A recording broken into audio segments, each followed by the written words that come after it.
Hebrews opens with long ago in the past, in the Old Testament, from the time of creation onward, and at many times and in many ways, here's the emphasis, God spoke.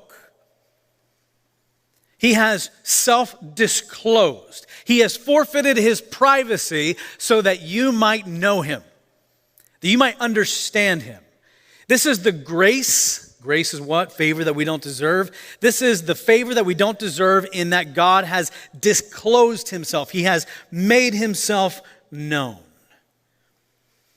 The Old Testament is really a record of God making himself known through narrative, hymns, proverbs, poetry, parables, love songs, wisdom, and apocalyptic literature, through images of the tabernacle and the temple, through heroes and heroines and events and types and great miracles. God has been making himself known. He spoke in a storm and thunder to Moses on Mount Sinai, and a still small voice to Elijah.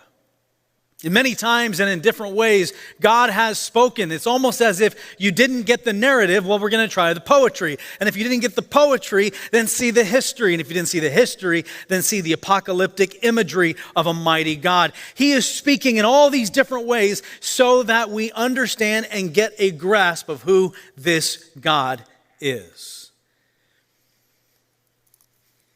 The fact that our God speaks also discloses a little bit of the character of God.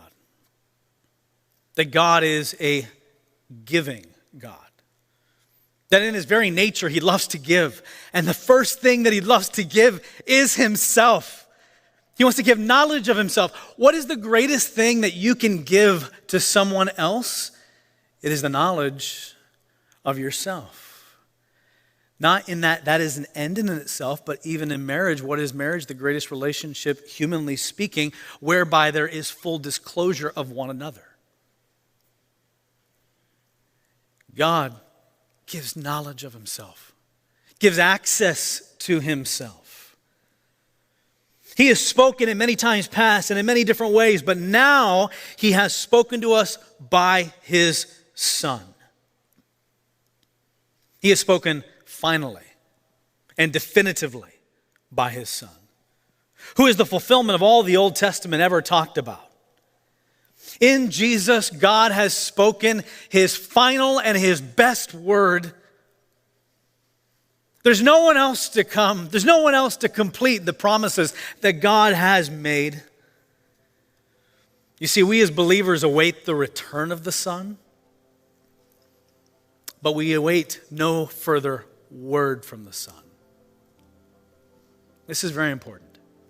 He is the final and the best word. Yes, the Holy Spirit grants us wisdom to recall what Jesus said in applying what Jesus has revealed, but there is no further revelation to be given. Jesus is the final and best word, and we look forward to his return and his coming to get us, but he has given everything we need for life and godliness this side of heaven. Therefore, anyone who claims further word from God, in the words of Galatians in the book of Revelation, let him be anathema, let him be accursed, because Jesus is the final word. He is the best